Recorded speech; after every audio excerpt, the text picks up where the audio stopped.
우린 지금 계속해서 사도행전 27장에서 바울이 로마로 향하는 모습을 보고 있습니다.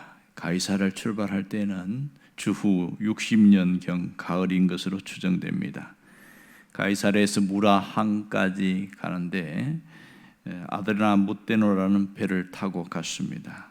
거기서 더 큰 여객선인 알렉산드리아 호를 타고 로마로 향해 가고 있습니다. 당시 지중해는 1년 내내 항해를 할 수 있는 그런 여건이 못 되었습니다. 그 바다가 거칠어지는 9월 중순부터 3월까지는 각별한 주의를 요하는 그런 계절이었습니다. 특별히 잦은 폭풍이 연이어 이어지는 11월 중순부터 1월 말까지는 지중해 항해가 전면 금지되었습니다. 그러니까 가이사르에서 로마까지가 가는 거리가 2240km인데요. 지중해의 바다에 큰 문제만 없다면, 순풍만 끝까지 불면 한 달이면 갈 수 있는 거리입니다. 그래서 베스토 총독이 황제에게 상소한 이 바울의 항해에 대해서 급히 서둘러서 빨리 가게끔 했던 이유가 여기 있습니다. 자, 이 아드라무테노라는 배가 가이사르에서 출발해서 시돈항을 거쳐서 가는데 거기서부터 벌써 북서풍 바람이 계속 불기 시작하는 겁니다.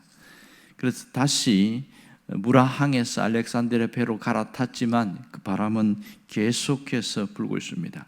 이 알렉산드리아호에는 276명이라는 상당히 많은 사람들이 타고 있었던 것을 알 수 있습니다. 최단 코스는 서쪽에 니도라는 곳, 7절에 나오는 것처럼 니도라는 것을 향해서 서쪽으로 가는 것이 가장 빠른 코스였습니다. 곧 얼마 안 있으면 로마로 도착할 수 있는데, 문제는 니도까지 갈 수도 없으면 바람이 워낙 세게 부르니까 이 니도 맞은편 그 바다에 떠 있다가 점점 남쪽으로 내려가게 된 것이죠. 그러다가 풍세가 너무 강력해서 그레데 섬까지 밀려오게 됩니다. 그레데 섬도 상당히 굉장히 큰 섬인데요. 그 섬의 동쪽인 살모네라는 곳을 거쳐서 섬을 끼고 이제 방향을 틀어 돌아갑니다. 그래서 다시 그 위에 라세아라는 것을 거쳐서 어디까지 가냐? 미항이라는 곳에 도착합니다. 그레데 섬의 남쪽에 남서쪽에 미항이 있는데요. 자, 여기에까지 오는데 간신이라는 단어가 2번씩이나 나오고 있어요. 그것은 무엇을 얘기하냐면 그들이 오는데 얼마나 힘들게 왔는가 하는 것을 알 수 있고, 시간이 많이 지체된 걸 알 수 있습니다. 우리가 본 것처럼 9절에 보면 금식하는 절기가 지나 이미 오래되었다 이렇게 말합니다.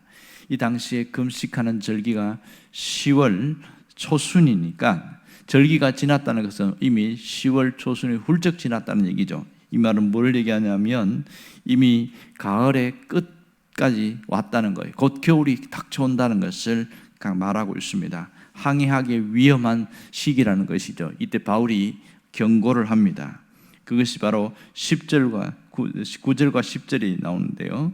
10절에 보면 뭐라고 이야기합니까? 말하되 여러분이여 내가 보니 이번 항해가 위험한데 이 화물, 이 짐뿐만 아니라 배도 파손할 위험이 있고 또 우리 생명에도 굉장한 타격을 입을 수 있다, 이런 얘기를 하는 거예요. 그러니까 지금 여기서 더 이상 항해를 하지 않는 게 좋겠습니다. 그렇게 이야기를 합니다.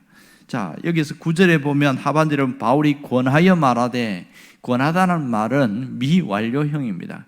이 말은 그러니까 한 번만 말한 것이 아니고 계속해서 반복적으로 말을 했다, 이런 뜻을 알 수 있겠지요. 하지만 그들은 어떤 결정을 내렸습니까? 11절에 보니까 백부장이 선장과 선주의 말을 바울의 말보다 더 믿더라, 이렇게 얘기하고 있습니다. 그렇다면 이 배에는 선장과 선주가 함께 타고 있었다는 것을 알 수가 있습니다. 그러니까 이 배에서 선장과 선주가 하는 말을 더 믿었다. 그들이 무슨 말을 했을까요? 그들이 어떤 말을 했는지는 12절에서 밝혀주고 있습니다. 뭐라고 이야기하냐면 그들이 서로 의논하는데 그 항구가 겨울을 지내기에 불편하기 때문에 아무쪼록 베닉스까지 가서 겨울을 지내자. 이것이 그들이 했던 말들입니다. 그러니까 이 베닉스는 그레데의 남쪽에, 서남쪽에 있다, 이렇게 자세하게 이야기하고 있죠. 여기서 선장과 선주가 하는 말은 출항하자, 우리가 배를 띄워서 항해를 하자, 이렇게 이야기합니다. 왜 출항하자고 그랬어요? 이 미항은 항구가 좁기 때문에 겨울 적어도 2달 이상 혹은 석 달 가까이 있어야 되는데 이렇게 있기가 힘들다는 것이죠.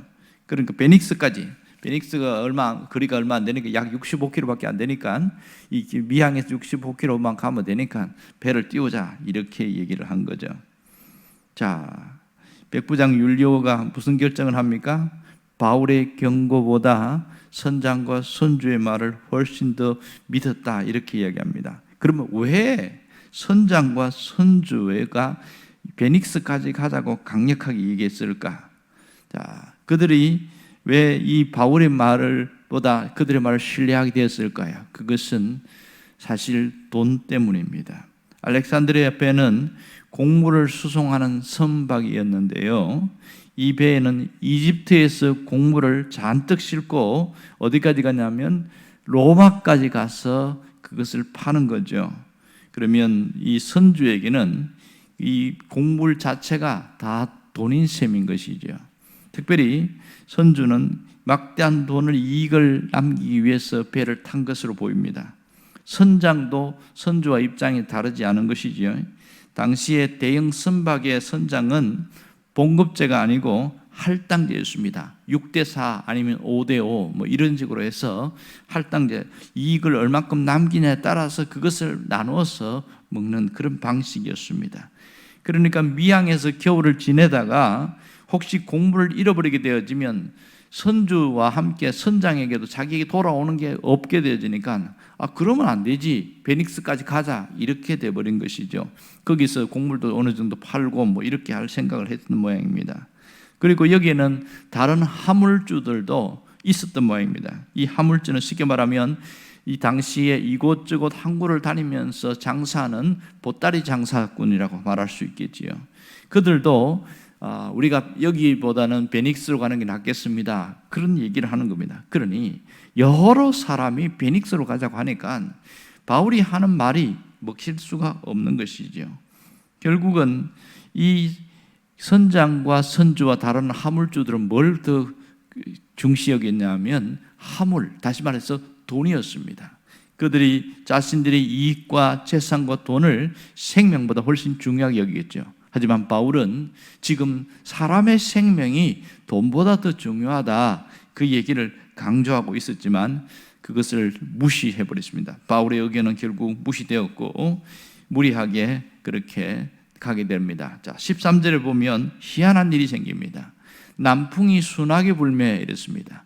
갑자기 북서풍의 강력한 바람이 불다가 바람이 뚝 멈추더니 남풍이 불었어요. 아주 순한 바람이 불었다는 겁니다. 그때 그 봐라, 우리가 항해하는 게 맞다고 하지 않았냐.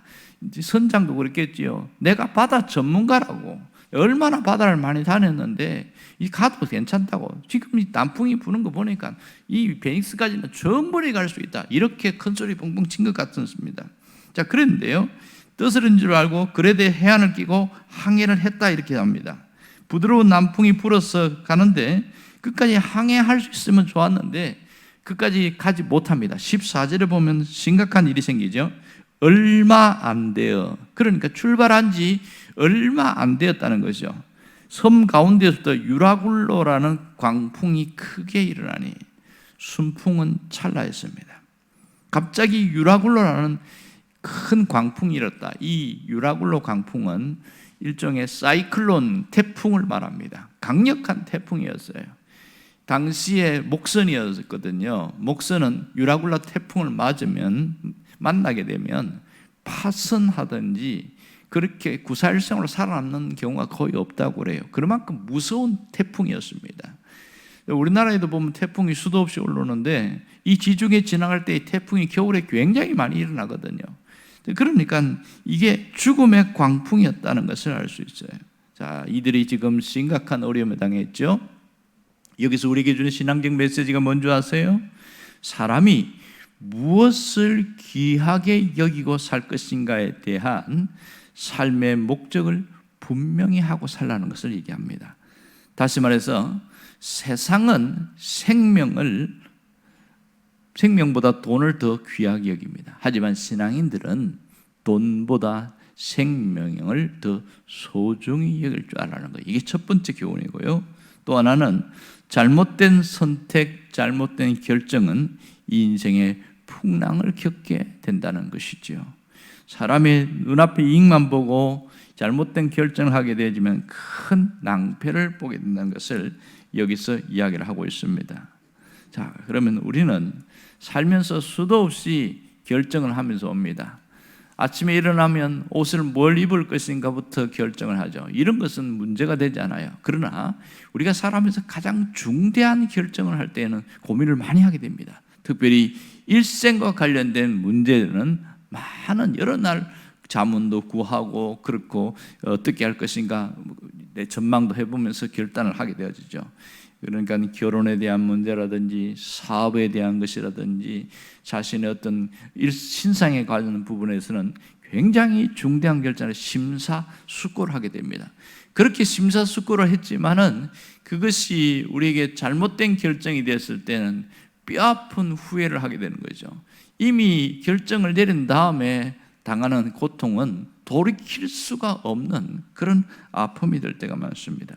성경에도 보면 잘못된 결정하던 사람의 대명사가 나옵니다. 그 사람은 아브라함의 조카인 롯입니다.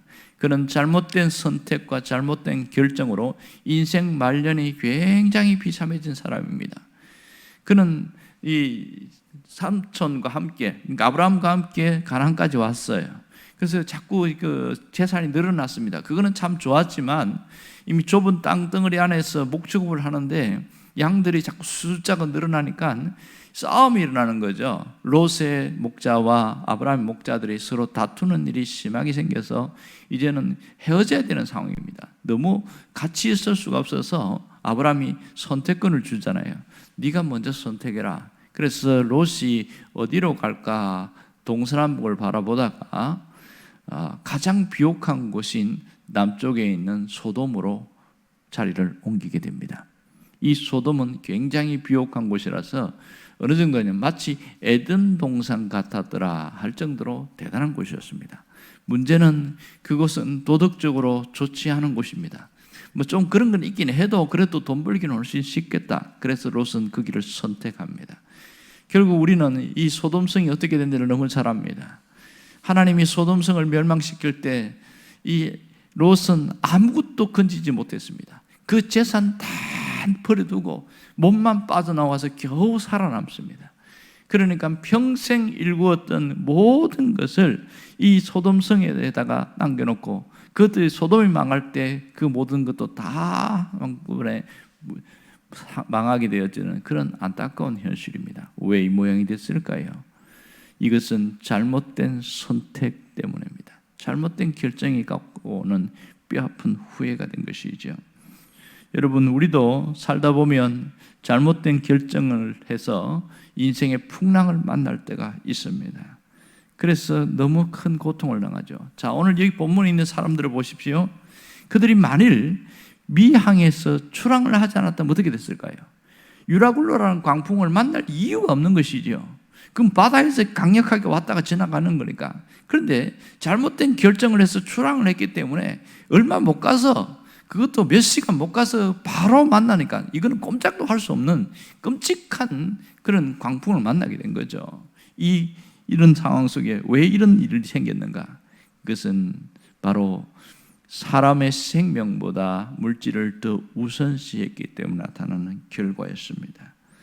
그들은 얼마나 절망적이었는지 첫 번째 태풍이 강력하게 밀어오니까 이제 어떻게 했냐면 그 자기들이 그렇게 귀중하게 여기는 생명처럼 소중히 여기는 화물, 돈이잖아요. 이 자체가 이걸 버리기 시작하는 거예요. 이걸 버리지. 이걸 안 버리면 죽으니까. 그래서 화물을, 그 아까운 화물을 다 버리는 겁니다. 그래도 이 유라굴라 태풍이 잠잠하지 않자 그 다음에는 사흘째 된 날은 뭘 버리냐면 자기 배에 있는 기구들을 버리기 시작합니다. 아니 항해를 하는데 쓰는 기구들을 버리면 어떻게 됩니까? 돛을 떼내고 뭐 거기 있는 여러 연장들을 버리고 그럼 항해 포기하겠다는 거잖아요. 왜 이렇게까지 할까요? 이렇게 하지 않으면 이 배가 더 이상 자기들의 생명의 위협이 심각하다기 때문에 그렇습니다. 자, 이렇게 해서 연장도 다 버렸어요. 배가 갈 수도 없는 상황인데 그러면 좀 좋아져야 되는데 그 다음에도 보니까 해와 별을 볼 수 없을 만큼 캄캄한 날이 여러 날이 되겠습니다. 그때 그들이 무슨 생각이냐면 죽는구나. 생명의 위협을 느끼고 있었습니다. 그만큼 심각한 상황이었습니다. 만일 그 배에 바울이 타지 않았다면 여기 있던 모든 사람들은 배가 파손하는 것과 동시에 모두 바다에 수장됐을 가능성이 많습니다. 결국 이들은 후회할 수밖에 없는 그런 일들을 결정해서 끔찍한 고통을 당하게 된 것이죠. 오늘 여기서 성경은 뭘 얘기를 하고 있냐면 돈을 삶의 목적으로 삼으면 돈이 도리어 사람을 죽이는 일을 보여주고 있다는 겁니다. 디모데전서 6장 10절에 보면 이런 말씀이 나옵니다. 돈을 사랑함이 일만하게 뿌리가 되나니 이것을 탐내는 자들은 미혹을 받아 믿음에서 떠나 많은 근심으로써 자기를 찔렀도다. 주님은 돈 자체를 악이라고 말하지 않았습니다. 돈을 사랑하는 것이 악의 뿌리다, 일만하게 뿌리다 이렇게 이야기합니다. 그러니까 돈을 목적으로 삼는 것은 그 모든 삶 자체가 악의 근원이 된다는 것이죠. 누구든지 돈을 목적으로 삼는 순간 주님을 등지고 결국은 자기 인생까지도 찌르는 그런 죽음의 구렁텅이에 빠지게 된다는 것을 말하고 있습니다. 하지만 아직도 수많은 사람들은 온통 돈을 목적으로 삼고 살아갑니다. 그래서 이 시대를 만몬의 시대다 이렇게 말합니다. 우리는 이러한 때에 아굴과 같은 그런 신앙 중심, 아굴과 같은 그런 기도가 필요합니다. 잠언 30장에 보면 아굴의 기도가 나오는데요, 딱 짧은 부분입니다. 잠언 30장에 보면 뭐라고 그러냐면 7절에서 8절에 보면 이렇게 나옵니다. 내가 두 가지 일을 주께 구하였사오니 내가 죽기 전에 내게 거절하지 마옵소서. 곧 헛된 것과 거짓말을 내게 멀리하게 하옵시며 나를 가난하게도 마옵시고 부하게도 마옵시고 오직 필요한 양식으로 나를 먹이시옵소서. 그 다음 9절에 보면 혹 내가 배불러서 하나님을 모른다 여호와가 누구냐 할까 하오며 혹 내가 가난하여 도둑질하고 하나님의 이름을 욕되게 할까 두려워함이다 이렇게 이야기합니다. 자, 여기서 보면 뭘 기도합니까? 우리가 살아가는데 물질이 굉장히 중요한 필요를 놓고 기도하고 있는데 뭐라고 합니까? 내가 이 물질 때문에 하나님을 부정할까? 또 물질이 없어서 오히려 범죄할까? 하나님 그렇게 되지 않게 해주십시오. 아주 소박한 기도를 하고 있습니다. 이 말은 돈이 목적이 되지 않게 해달라 이렇게 기도하고 있는 것이지요. 그러나 오늘 이 배에 탔던 대다수의 사람들, 선장과 선주는 이 끔찍한 유라굴라의 광풍을 만날 것을 상상이나 했겠습니까? 그들은 비껴갈 것이라 생각했지만 그러나 이 유라굴라 광풍은 돈을 목적으로 한 그들을 피해가지 않고 직격탄을 내린 것을 알 수 있습니다. 그때 가서 후회해봐야 무슨 소용이 있겠어요? 오늘 우리는 정말 돈보다 생명이 소중함을 잊지 않아야 됩니다. 그래야 이 돈 때문에 죽음의 광풍이 우리를 휘몰아치는 것을 피해갈 수가 있습니다. 아무리 그때 가서 기도해도 그 기도는 하나님이 들어주지 않습니다. 이미 하나님이 사인을 주셔요. 피할 수 있는 길을. 그러나 자신의 욕심과 사심 때문에 무리한 결정을 하게 되지면 그때 그 기도는 응답이 되지 않습니다. 제가 일전에 그 얘기했잖아요. 나이아가라 폭포 이야기 기억나시지요? 나이아가라 폭포에 보면 경계선에 보면 위험이라고 해서 줄을 해놓는데 그 카약이라든지 뭐 배를 타고 가는 사람이 그 선을 넘지 말라고 하는데 1단계, 2단계, 3단계 하는데 꼭 이상하게 스릴을 즐기고 내기를 하는 사람들이 그 단계를 넘었다가 돌아오고 하고 그렇게 하는 거예요. 그런데 거기서 어떤 분이 이 단계에서 막 쏜살같이 막 물이 떨어지니까 하나님 제발 살려주십시오. 그런데 어떻게 됐냐면 그 배는 바로 폭포수로 떨어졌습니다. 그 사람들은 형체도 찾아볼 수 없을 만큼 어디 간지 모를 정도로 되어버렸어요. 그때의 그 기도는 응답이 되지 않습니다. 우리가 문제가 터졌을 때의 기도는 그것은 더 돌이킬 수가 없는 상황인 것이죠. 그래서 하나님 우리가 그런 불행한 삶을 살지 않게 하려고 미리 하나님은 말씀으로 경고하고 양심으로 경고하고 우리에게 사인을 거듭해서 줍니다. 그래서 계속 빨간 신호등이 들어오게 합니다. 왜냐하면 불행을 막으시려는 하나님의 뜻인 것이죠. 이제 우리는 돈보다 생명을 소중히 여길 줄 알아야 됩니다. 특별히 예수님이 우리의 삶의 목적이 되어야 한다는 것을 잊지 않기를 원합니다. 그럴 때 우리는 주님이 주시는 안전한 길로 항해를 할 수 있는 것을 잊지 않기를 바랍니다. 기도하겠습니다.